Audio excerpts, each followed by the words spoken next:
Bonjour à tous, nous sommes actuellement avec Thierry Donard, le réalisateur de la Nuit de la Glisse, qui nous fait le plaisir d'être avec nous pour nous parler justement de la Nuit de la Glisse qui se tiendra le lundi 29 décembre à Val d'Isère. Bonjour Thierry. Bonjour. Alors, on aura deux films qui seront projetés pour cette Nuit de la Glisse. Le premier, c'est Freebirds. De quoi s'agit-il?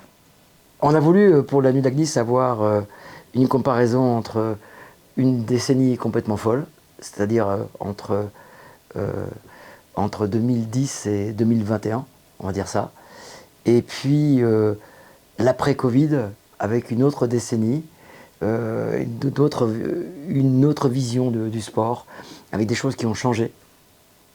Et c'est pour ça que ce Chronicle Wild Decade, là, une décennie complètement folle, sauvage, montre des athlètes, des performances complètement incroyables, beaucoup de rides qu'on voit pratiquement plus aujourd'hui, des faces chargées de neige qu'on n'a plus l'habitude de voir dans nos films, et puis des personnages complètement... il y avait une espèce d'ascension, on va dire ça, mentale, et des pionniers, des gens qui repoussaient des limites parce qu'elles n'avaient pas été établies à cette époque-là. Et justement, c'est vrai que dans Chronicles of a Wild Decade, on peut retrouver Fred Siversen, qui nous fera l'immense plaisir d'être présent et donc qui a marqué aussi l'histoire du freeride avec un record du monde. Est-ce que vous pouvez nous en parler aussi de cette séquence qu'on aura le plaisir de voir? Alors Fred Siversen, à cette époque-là, était un des meilleurs riders freeride au monde. Et puis, pour des questions de règlement, etc., qui avaient été établies par des personnes qui ont voulu établir une fédération, elles ne l'ont pas considéré à la hauteur où elles devaient faire. Et Fred avait vraiment un manque de reconnaissance parce qu'il le méritait. Et puis, on se connaît depuis longtemps et je l'invite sur un de mes tournages et il a repéré une falaise qui faisait à peu près une quarantaine de mètres. Et c'était une grande face avec beaucoup de dômes, donc pas de repères. Et il était très excité au fait de vouloir montrer des choses.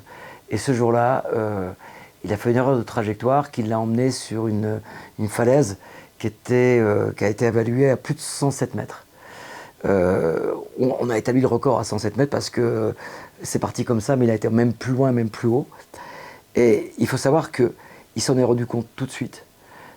Sauf qu'il a eu une attitude qui était vraiment de vainqueur, c'est-à-dire qu'il a gardé cette position groupée pour essayer d'éviter de partir en arrière et de tomber sur le dos.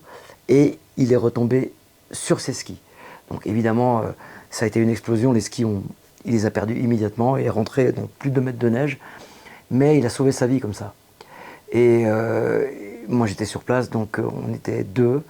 Un autre guide de Chamonix qui s'appelle Michel Fauquet, et quand on l'a retrouvé, il était sous plus de 2 mètres de neige. Et on l'a sorti, il vous racontera l'histoire sur scène puisqu'il sera présent. Et malgré lui, il a établi un record du monde qui n'a jamais été battu en fait. Et ce record s'est produit où? En France Alors, il s'est produit en Suisse, pas très loin de Chamonix, mais côté suisse, dans une face, qui est du côté du barrage d'Émossons, dans une petite commune qui s'appelle Finhaut, et à 3200 mètres d'altitude. Les conditions de neige étaient extraordinaires, c'est ce qui a valu le fait qu'il ne se soit pas blessé. Il y avait 1,50 m de poudreuse, donc, qui ont permis l'amortissement d'une chute de 107 mètres. Et puis donc on a donc ce fameux film Chronicles of a Wild Decade et on a aussi un deuxième film. Un deuxième film qui lui est contemporain et qui a été fait par un autre réalisateur et moi-même. On s'est associés à deux, il s'appelle Olivier Sautet.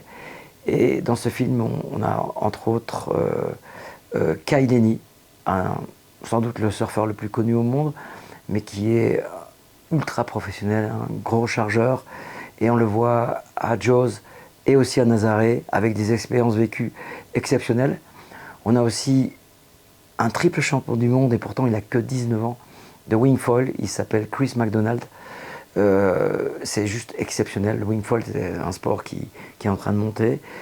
On a deux prodiges de Chamonix qui sont Zian Perroukoutet et Gaspard Ravanel, qui sont partis en Norvège rider des pentes dans la nuit polaire, au mois de janvier. Donc tout se passe de nuit. C'est assez exceptionnel de voir ces athlètes être absolument à l'aise dans des conditions où il fait très très froid, il neige, il fait nuit, ils vont rider des couloirs très raides et pourtant ils sont très heureux. Et ça c'est assez exceptionnel. J'avoue que ce sont des tournages difficiles puisque justement Olivier Sautet qui me secondait a fait une chute assez dramatique là-bas et s'est blessé, mais les choses ont été gérées. Mais il faut savoir que quand là-bas quelqu'un se blesse, les secours ils mettent plus de 5 heures à arriver. Donc on n'est pas à Chamonix, on n'est pas à Val d'Isère. Et parce que pour l'éloignement et tout, donc on a mis 5 heures pour l'évacuer à l'hôpital. Mais finalement, au bout d'1 mois et demi, il était de nouveau sur les skis et il retravaillait avec nous. Et puis voilà, c'est les 3 séquences majeures de ce film. Mais il y a aussi un garçon, la 4e, c'est Valentin Deluc, un prodige du speed riding, donc un petit parapente, mini parapente et des skis. Et là, cette année, il fait des choses uniques qui n'avaient jamais été vues. Rider un barrage, les câbles d'une station de ski, passer sur les toits des chalets, faire la course avec un des meilleurs descendeurs de l'équipe suisse. Bref, c'est assez exceptionnel. Et Valentin Deluc explose dans ce film.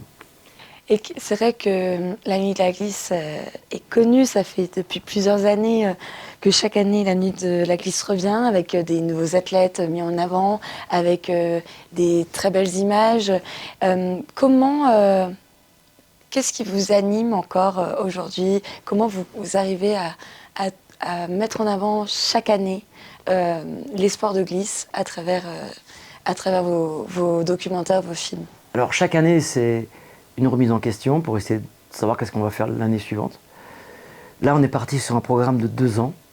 On construit 2 films parce qu'on a besoin de tourner aussi à l'intersaison, à des périodes comme le mois de juin, juillet, août, septembre, octobre, novembre, où on ne tourne pas d'habitude puisqu'il faut terminer un film chaque année.